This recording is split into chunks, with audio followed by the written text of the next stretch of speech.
Une maison n'est jamais vide, même lorsqu'on y vit seul, même lorsqu'on verrouille les portes, même lorsqu'on coupe les lumières. Les murs sont des mémoires, les sols sont des passages, les combles sont des cavernes.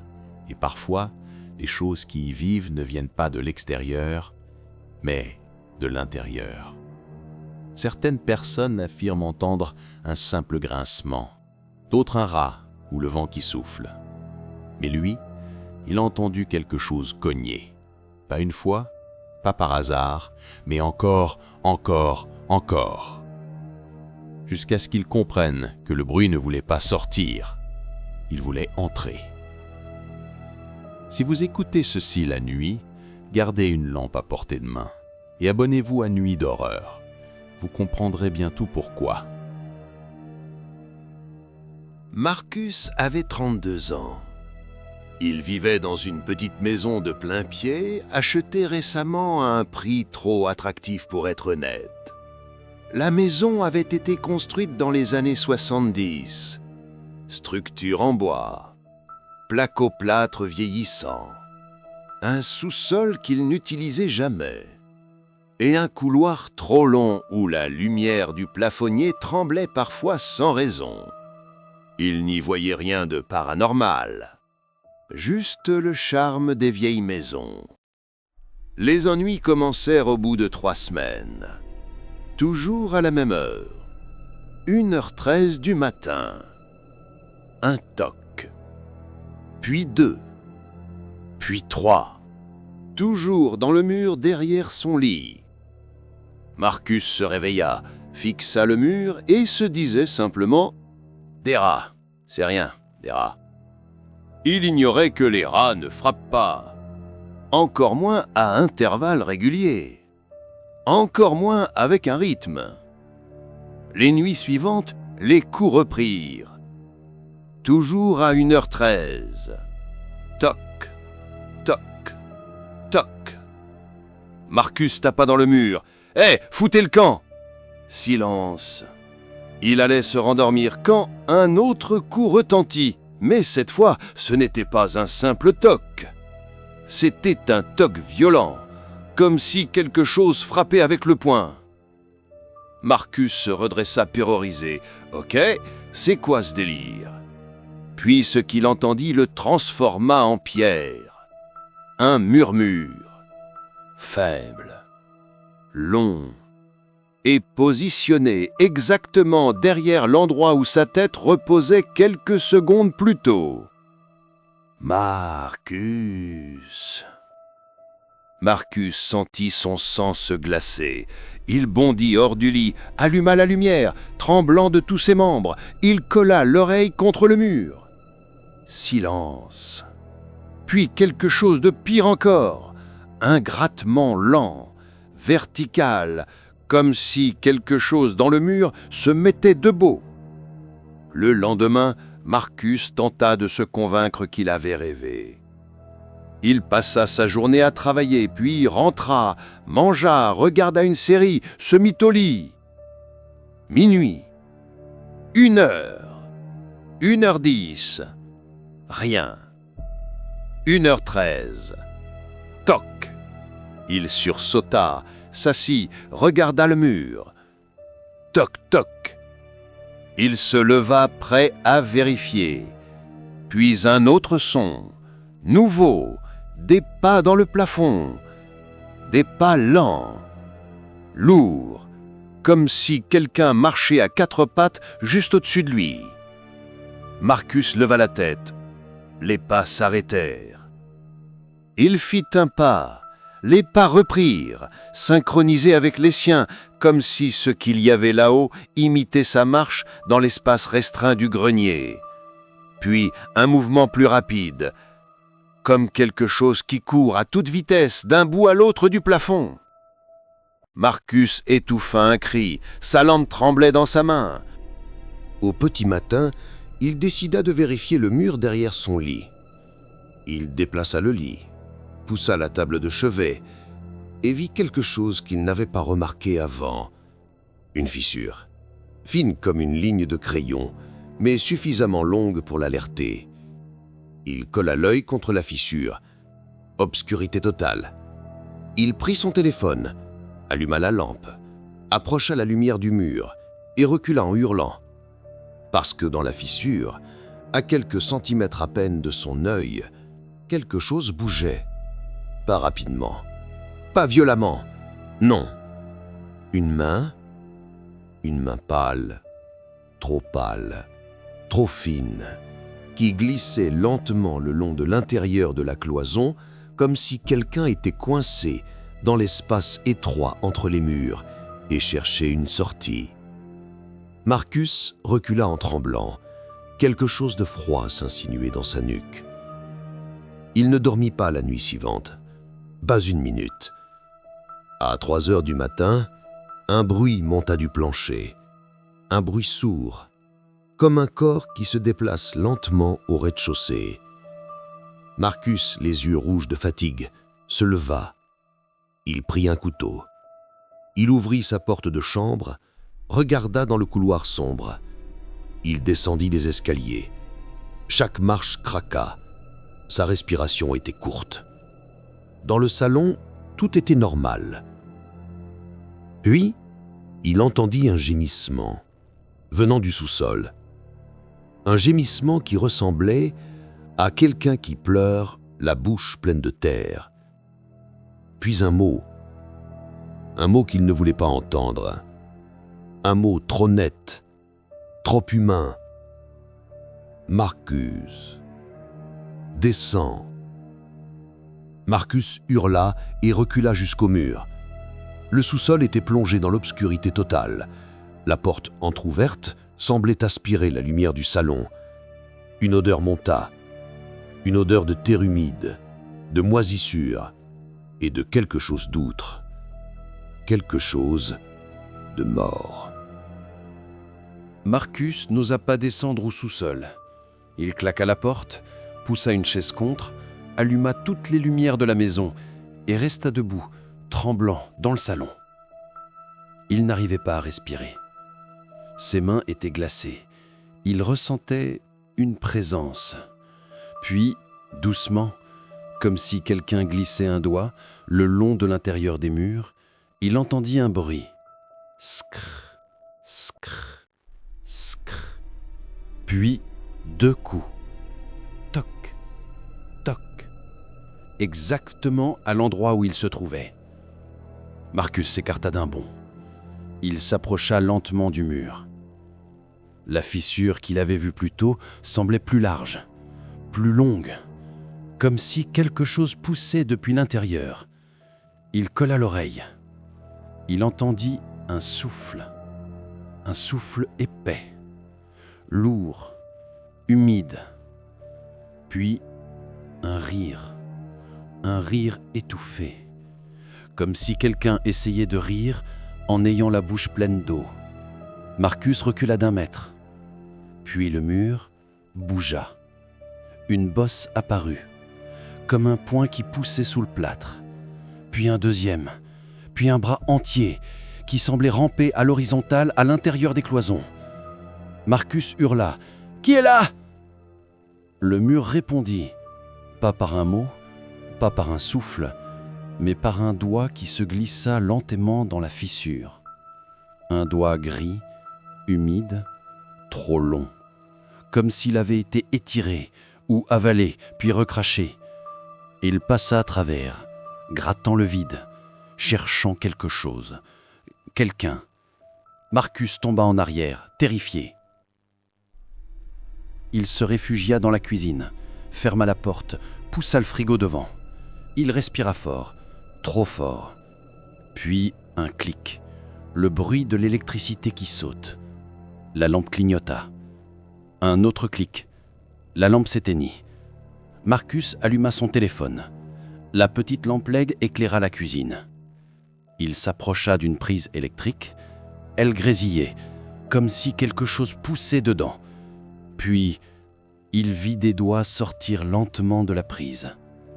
Des doigts trop fins pour être humains, couverts de poussière, de plâtre, de moisissure. Il se tordait, chercheur, curieux. Marcus étouffa un cri. Les doigts se retirèrent, comme si la créature comprenait qu'elle n'était pas encore assez prête. Marcus tenta de s'enfuir par la porte arrière. Elle ne s'ouvrait plus, comme si quelque chose pesait contre depuis l'extérieur ou l'intérieur. Il recula. Et alors, le plafond craqua. Un long craquement. Horrible. Profond. Puis un autre. Crac, crac, crac. Marcus leva lentement la tête. La peinture s'effritait. Des particules tombaient. Et derrière la fine couche de plâtre, quelque chose se déplaçait. Un corps mince. Très mince. Trop mince pour être humain. Qui rampait sur le dos comme une araignée inversée, les bras et les jambes tirant le long de la structure du plafond. Son ventre frôlait la planche. Sa tête basculait sur le côté, regardant Marcus depuis une fente dans le plâtre. 2 yeux blancs. Toujours les mêmes yeux blancs. La créature ouvrit la bouche, une bouche qu'on n'entendait pas à travers la cloison. Mais Marcus entendit un son clair. Marcus... Il recula jusqu'au mur. Le rampeur continuait de se déplacer. Lentement. Exactement au-dessus de lui. Puis il s'arrêta. Juste au-dessus de sa tête. Le plâtre gonfla. Une bosse apparut. Comme si la créature essayait de pousser sa tête hors du plafond. Marcus hurla. La bosse redescendit. La créature rampa vers le salon. Marcus courut vers le salon. Il ouvrit un tiroir, sortit le dossier de vente de la maison. Il cherchait des informations sur l'ancien propriétaire. Un certain Elias Hartmann, disparu 11 ans plus tôt. La police n'avait jamais retrouvé son corps. Sur une feuille, Marcus trouva une annotation manuscrite, écrite à la hâte. « Ce n'est pas une maison, c'est un corps. » Marcus sentit son cœur s'arrêter. Il chercha sur Internet. Son téléphone était encore connecté au réseau. Il tapa « Elias Hartmann disparu ». Maison Hartmann. Bruit dans les murs Brooksville. Il tomba sur un vieux blog d'un voisin. Elias disait que quelqu'un vivait derrière ces murs. On le prenait pour un fou. Un soir, il a hurlé pendant plus d'1 heure. La police est venue. La maison était vide. Mais l'un des officiers a affirmé entendre quelque chose ramper dans le plafond. Marcus sentit une sueur glacée couler dans son dos. Puis un message anonyme apparut sur la page qu'il consultait. « Si tu entends ton nom, ne réponds pas. » Marcus referma son téléphone. Trop tard. Dans le salon, un murmure se fit entendre, venant du coin le plus sombre. « Marcus, viens. » La créature sortit du mur. Pas en brisant la cloison, pas en déchirant le bois. Non, elle glissa, comme si son corps traversait le mur comme un liquide visqueux. Son torse apparut d'abord, long, tordu, ses côtes visibles à travers une peau presque translucide. Puis ses bras, les doigts trop longs, trop souples, comme des racines. Puis sa tête, inclinée, les yeux complètement blancs. Sans pupille, sans âme. Marcus hurla. La créature tourna la tête, lentement, comme si son cou était une corde. Elle prononça son nom, mais cette fois, avec une voix parfaitement humaine. Marcus. Puis elle fit pire. Beaucoup pire. Elle répéta « Je suis chez moi ». Marcus comprit enfin. La chose ne voulait pas sortir des murs. Elle voulait sortir de lui. Marcus ne pouvait plus bouger. Ses jambes tremblaient, sa gorge était trop sèche pour crier. La créature avançait lentement, comme si elle savourait chaque seconde du chemin qui la séparait de lui. Elle avait une manière étrange de marcher, les genoux pliés vers l'intérieur, les pieds tournés à l'envers et les bras traînant au sol comme des branches mortes. Chaque pas faisait grincer la structure en bois. Marcus recula jusqu'à toucher le mur du salon. Pas un centimètre de plus. Il était acculé. La créature s'arrêta à 1 mètre de lui. Elle inclina la tête, si bas que son crâne frôla presque son épaule. Puis elle leva une main et posa un doigt froid, humide, au centre du front de Marcus. Le contact fut électrisant, brûlant, comme si quelque chose pénétrait dans sa peau. Marcus hurla enfin, un hurlement animal. La créature parla, une voix composée, faite de multiples voix humaines superposées, toutes brisées, toutes volées. Tu rentres dans les murs. Je sors. Marcus sentit une pression derrière lui. Le mur semblait se ramollir, comme s'il devenait liquide, comme s'il s'ouvrait pour l'aspirer. Et alors, le mur s'ouvrit véritablement. Une fissure. Non, une bouche. Une ouverture dans le plâtre où l'on voyait derrière un espace impossible, un noir mouvant, comme des muscles, des veines, des ombres qui respiraient. Puis des mains pâles, des mains d'anciens occupants. Elias Hartmann, peut-être d'autres. Elles attrapèrent Marcus par la nuque, par les épaules, par les poignets. Marcus hurla. Il tenta de se débattre, impossible. La créature se pencha vers lui, de très près, son visage presque contre le sien. Elle murmura « Chacun son tour ». Puis, elle poussa Marcus dans l'ouverture. Il tomba dans le mur, oui, dans l'intérieur même de la structure. Il glissa dans une matière vivante. Le bois semblait battre comme un cœur. Les câbles vibraient comme des veines. Les cloisons respiraient. Marcus sentit des cheveux, des doigts, des visages, des bouches, tous collés à ses bras, à ses jambes, à son torse, tous essayant de s'agripper à lui, de lui voler un dernier souffle. Il se débattait, en vain. Les murs se refermaient. Le noir s'épaississait. Sa respiration devenait impossible. Avant de perdre conscience, Marcus entendit une dernière chose. Une voix humaine, claire, horrible, sa propre voix. « Je suis chez moi ». Puis, tout s'éteignit. Les voisins appelèrent la police le lendemain matin. Ils avaient entendu des bruits toute la nuit, des pas, des coups, des cris étouffés, puis un silence total. Les agents entrèrent dans la maison. Rien d'anormal. Pas de lutte, pas de sang, pas de destruction. Juste une odeur. Une odeur de terre humide, de moisissure, de poussière ancienne. Et un détail étrange. La porte du sous-sol était ouverte, complètement ouverte. Un courant d'air froid remontait par les escaliers. L'agent Collins descendit avec une lampe. Il trouva des murs gonflés, humides, comme s'ils avaient été récemment déplacés, comme si quelque chose avait rampé à travers. Il remonta en tremblant. Dans la chambre, les policiers trouvèrent un seul objet anormal, le téléphone de Marcus, posé sur son lit. Ils l'allumèrent. Il n'y avait qu'un seul fichier audio, un enregistrement daté de la nuit précédente, durée 1 minute 43. Au début, on entend Marcus courir, respirer, pleurer, puis les coups dans les murs, beaucoup plus forts que ceux des cris, comme si une armée frappait pour sortir. Puis un rire impossible, un rire composé de plusieurs voix, et enfin une voix claire, la voix de Marcus. « Je suis là, je suis dans les murs ». La police conclut à une disparition volontaire. La maison fut revendue.